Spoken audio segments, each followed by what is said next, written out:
Hi, welcome to Chad Silversmithing. First, thanks for coming to my channel. I appreciate you visiting. If you wouldn't mind hitting the like button on your way out, I would appreciate it. That helps me out a lot. Thank you to my subscribers. I just passed 2,800 and that blows me away. That's cool. I really appreciate you guys' support. I'd like to especially thank a new patron over on Patreon. Her name is Sherry W. Thank you for signing up. I really appreciate your support.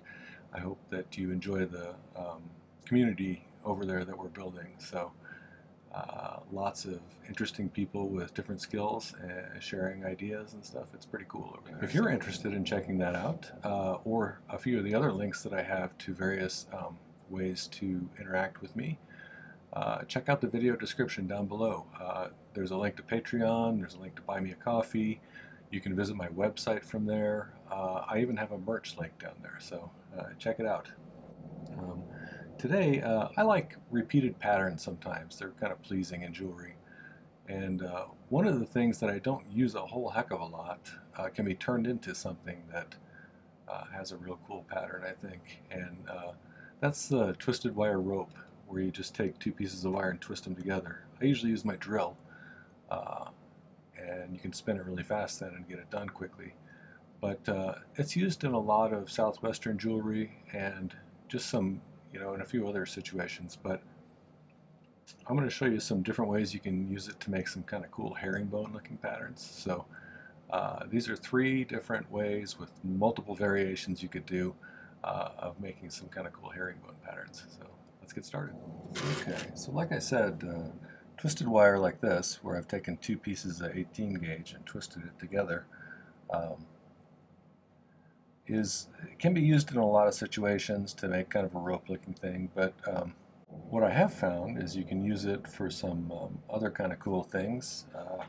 So one of the things I never really thought about until recently was that you can twist the rope in 2 different directions, and that produces something that allows for some kind of cool patterns, and I'll show you what I'm talking about here. So if you take 2 pieces of it and solder it together so that if you take 2 pieces of it and solder it together like this after you flattened it, it makes for kind of a cool herringbone pattern. You see that? I've flattened it a little bit with the hammer and the rolling mill, and then I filed it. This is kind of a rough, crude version when I was playing with it, but we'll have a little bit more refined one by the time we're done. And you'll notice I used multiple metals here. You can use copper and silver, you could use brass and silver, you could use gold and silver, or any combination really, I think. I just chose 2 that contrasted pretty well together. So so here, let's go twist some wire here. We'll start by doing. You can see I've chucked a piece of silver that's 18 gauge and a piece of copper that's 18 gauge in there, and I just clamped it in a C-clamp like that. And first, we're going to go forward on the drill. That would be after I plug the drill in.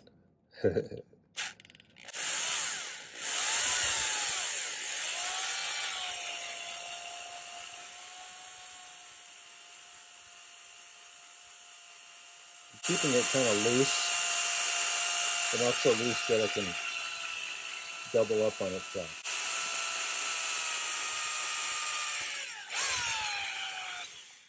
I usually go until it breaks, and that usually gives me a nice tight twist most of the way down. Okay, and that was twisting it forward.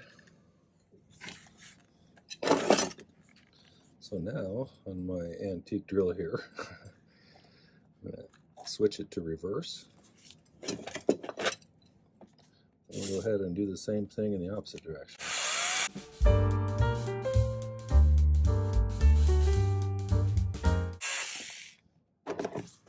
Pretty similar on the tightness of the twist, I think, just in opposite directions. Okay, so if you're using all one type of wire, not a mixed metal one, you can just fold the piece of wire in half like this. You see I got a nail here. And we can do it that way if you want to. That way. Or if you have somebody else, you can have them hold it in a pair of pliers.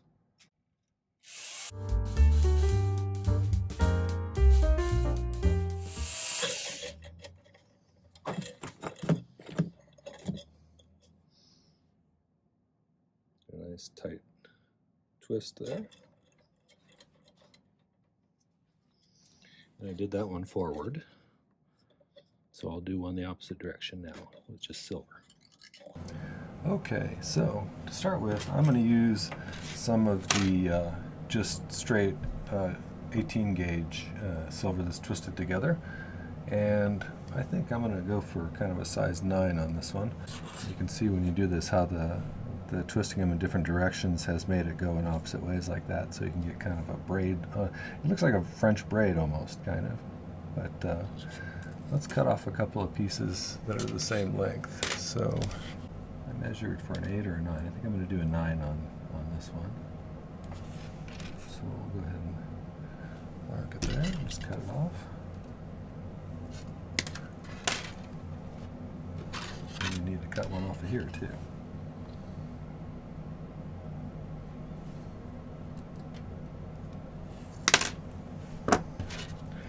If you put two of the same kind together, this is another variation you could do. You can make kind of like two ropes going in the same direction. I haven't tried flattening one of those out to see what they look like. That might be kind of cool too. Or maybe two in that direction, then two in the other direction. There's all sorts of variations you could do here. So, all right. So now, a couple of the things you should think about when you're twisting the wire too. Even if you go slow and you're twisting it in a drill like I did, sometimes you get a tighter spiral right at the end where the drill connects to the wire, and that's just because that's where the driving force is, I think. So it's sometimes I will start from the opposite end where the twist is a little bit more precise. I usually do it until they break off at the drill chuck, which usually gives me a pretty consistent twist. However, you will run into sometimes where one is much tighter than the other, and then your little lines won't line up. And you'll notice that specifically when you're using multiple metals. You know, you start out with the copper lined up here, but there's just slight variations and it gradually gets offset. And so you'll run into that unless you make very, very precise, exact spins on those things. When you're doing just one metal like this, I have a feeling it's not going to make much of a difference. Okay, but our first step after we do this is I'm going to go over to my little steel anvil, and then we'll pound these both a little bit flatter, and then I'm going to run them through the rolling mill. Okay, when I'm hammering these, if I don't want there to be any space between the wire wraps here, you could cut a longer piece than you need and solder each end a little bit so it doesn't move at all. Or you can just take your hammer and then gently hammer with that end flat. Flip it around this way, hammer that end a little bit flatter, and then usually it won't unravel very much.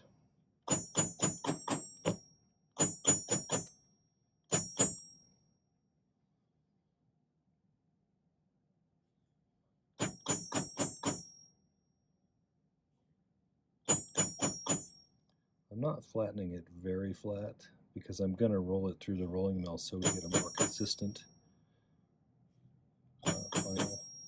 final thing. Having word recall problems today. Final thing. Okay, I've already kind of set the rolling mill to the depth I want it to do, which is going to be slightly tighter than what I pounded these to. And that should just kind of even out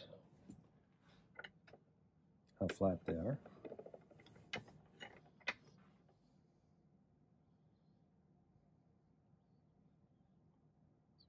More of a consistent kind of twist there.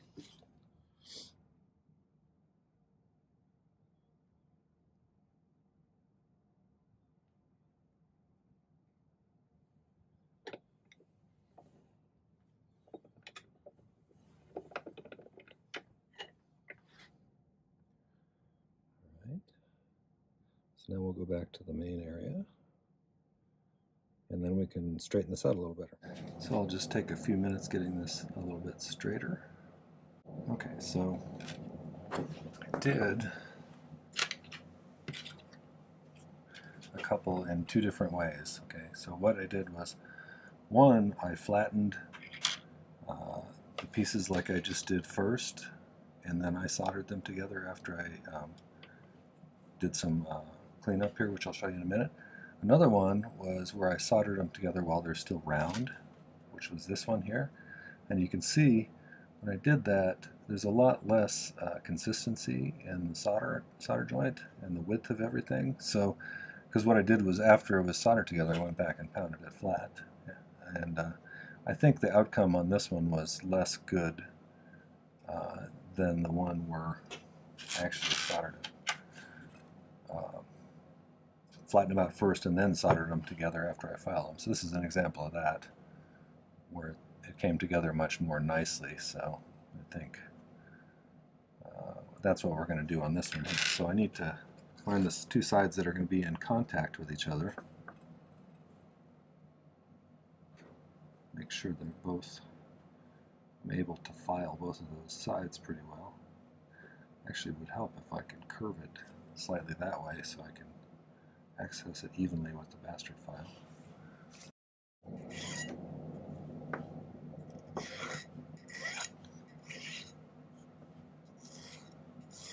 Okay, so this side's going to go up against this side here. So let's spend some time filing this side now.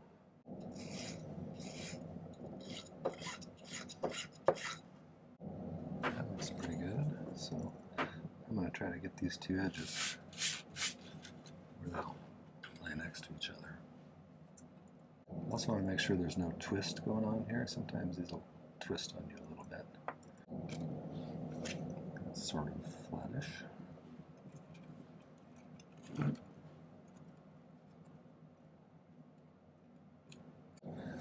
So I'm going to cut myself a whole bunch of solder here.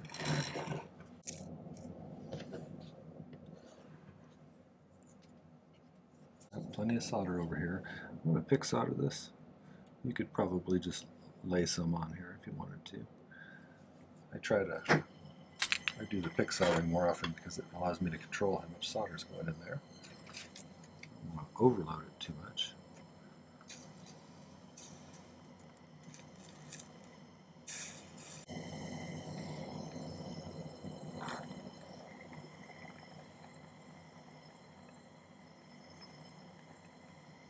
I usually start at one end and then just gradually add it until it's got a nice seam all the way down. I tried doing one where I didn't file the edges and it came out just a little bit too sloppy. So filing the edge seems to really make a difference.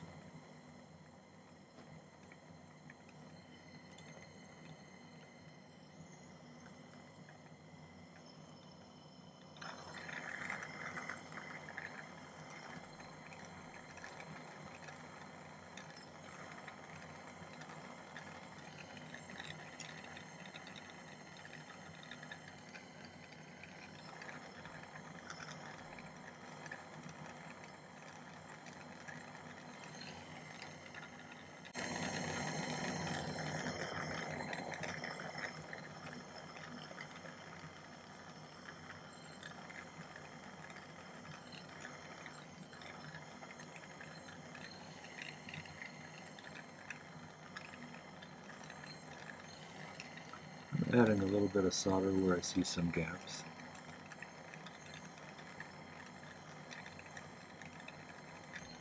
Just for consistency's sake.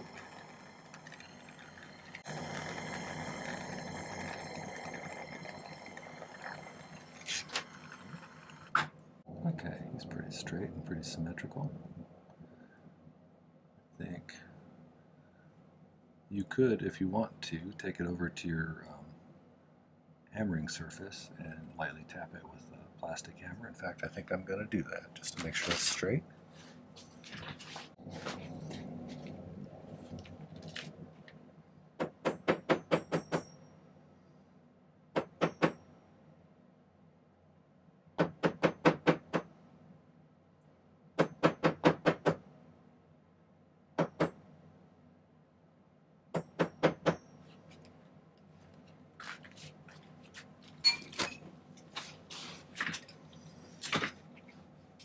So now in order to get it to line up nice, I solder the ring together, cut it along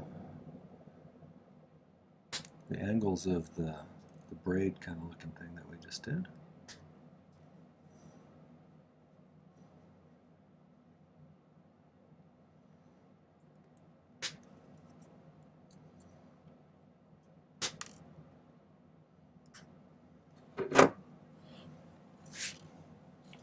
So I've cut it like a fishtail down here and then like a point down here. I think I'll smooth it out a little bit.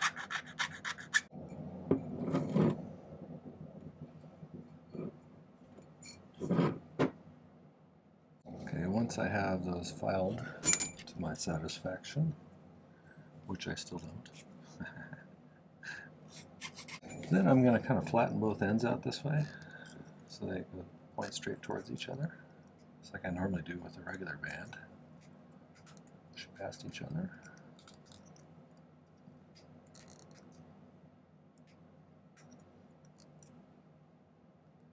So I usually just set them up like this. And we'll just do a little solder right at the base there.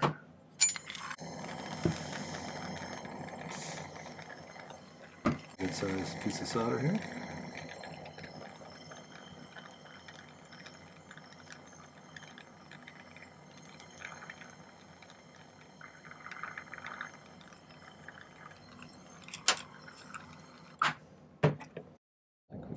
Seam. Okay, we'll let that pickle for a while. In the meantime, let's do another one. So the next one, I'm just going to solder two of these together while they're round, and we'll make a ring out of it like that. That's a different variation. I think it looks completely different.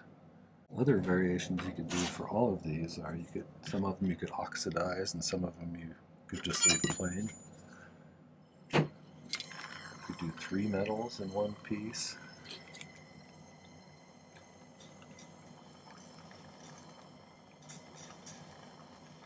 You could do a mixture of hammered ones and non-hammered ones soldered together side by side. That might make for an interesting look. So many choices. I would show you more, but I only have a certain amount of time per video really here before nobody will click on it.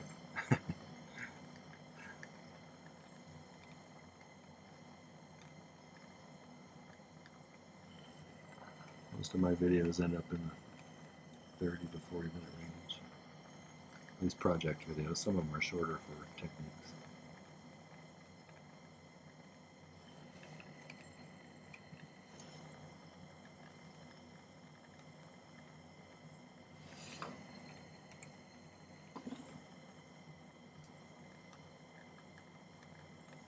Alright, so I'm going to do the same thing I did with the other one as far as cutting this at an angle.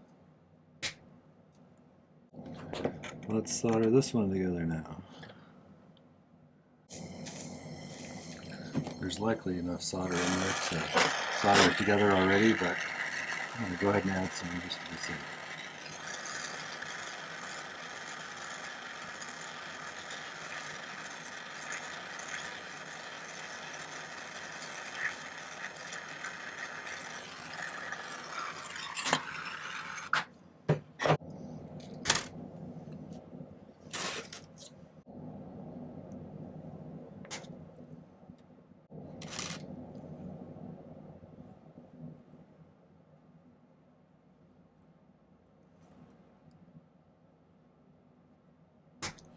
Okay, with all of these ones, I'm going to go pound them flat again.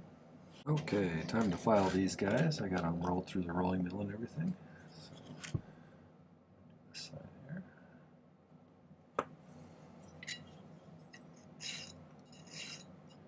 Doing exactly the same thing I did before, but we're going to do it 3 times and then solder all 3 of those together. Hopefully it'll produce kind of a cool pattern. You get the idea. I'm not going to make you watch me file all of these again. So I got most of these, or I got these mostly lined up, I should say. Pretty well. I guess we'll just solder them together one at a time, and then we'll solder all 3 of them together after that. We'll have to file the edge on each of those. So many ways to change the look of things, like making square wire look, or twisted wire look completely different by flattening it and soldering it together is one of the cool things about metalsmithing.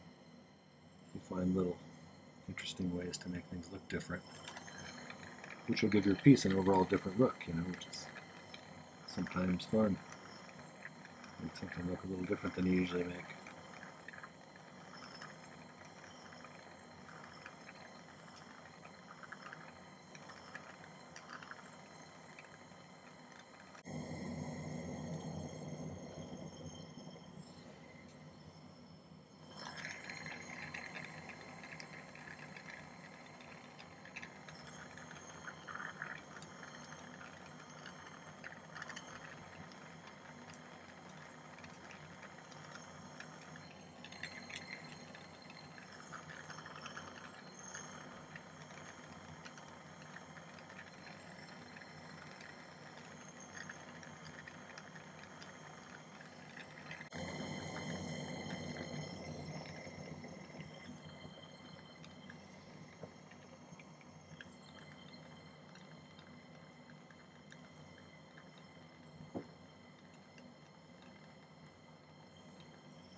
I think I'm going to have to cut a little more.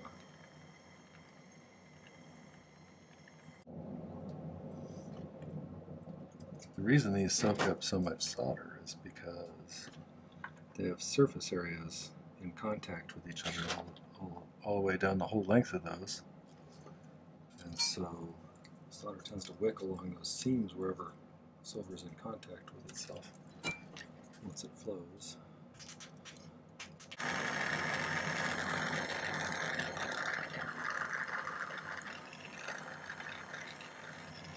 Okay, so we'll figure out which way we want to line these up. If I went this way, it would basically extend the length of that one. But if I want it to kind of go zigzaggy, like this, I've got to put them all in the same direction. But, just like before, if I want them to line up nice, I have to file them flat on the edge again a little bit. So that'll be my next step.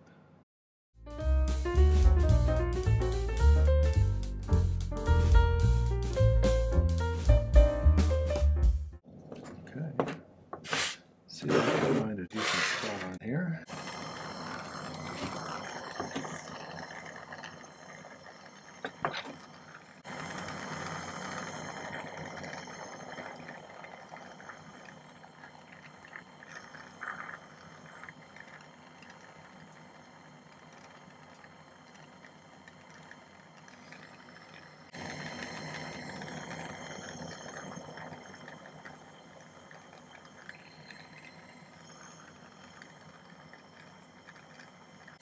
Just filling any little tiny holes I see.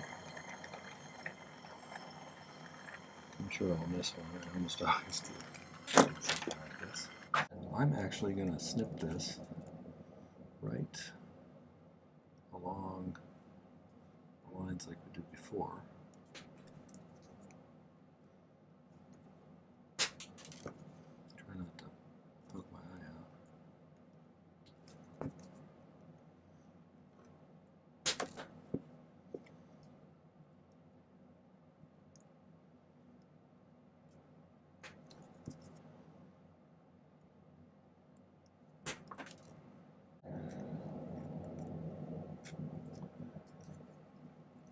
See how close my cutting and filing was. Probably not that close.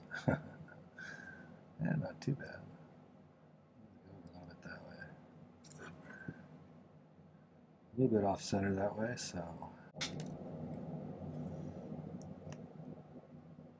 I always do to make sure that they're pushing together when we go to solder them.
So let those pickle, and then I'll take some better pictures of them after I polish them for you, and we can take a look at them. So stay tuned.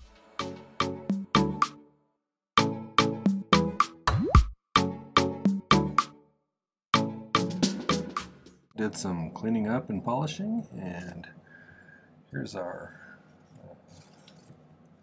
trio of copper and silver ones. So I think the two flattened ones look best, honestly. I hope you can see that. I'm holding that in the right spot.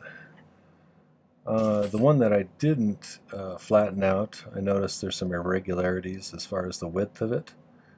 And so I suppose with some practice I could get that a little better, but I really do like the way these flattened ones look. They look really clean and neat. So, you know, I think that's the way to go. And then here's the silver ones. Here's the little, this also I had some inconsistencies with the width of it. This is the rounded one. This is the one that looks sweet, I think. That one looks great. So I could sell those ones all day probably. So, this one also looks very nice. Looks like a tire track to me. Should have called this a tire track ring. But there's so many variations you could do on these, I think, and just let your imagination wander and come up with some different ones. I'm sure in some future video I'll figure out a few different ones and I'll show you some more. That was the using twisted wire in creative ways to create herringbone patterns video. I hope you enjoyed that. If you did, make sure to hit the like button on your way out. I'd love to have you leave a comment. I appreciate suggestions and constructive criticism. If you want to challenge me to try something, I'm always up for a challenge if it's within my abilities to do. Make sure to visit the video description for the various links I talked about earlier. Again, thank you for all the support and nice comments from all of the subscribers and also just other viewers. But consider subscribing if you haven't. I think it's a great place with lots of good content. I'm approaching 150 videos, I believe. So I'm putting out 3 per week.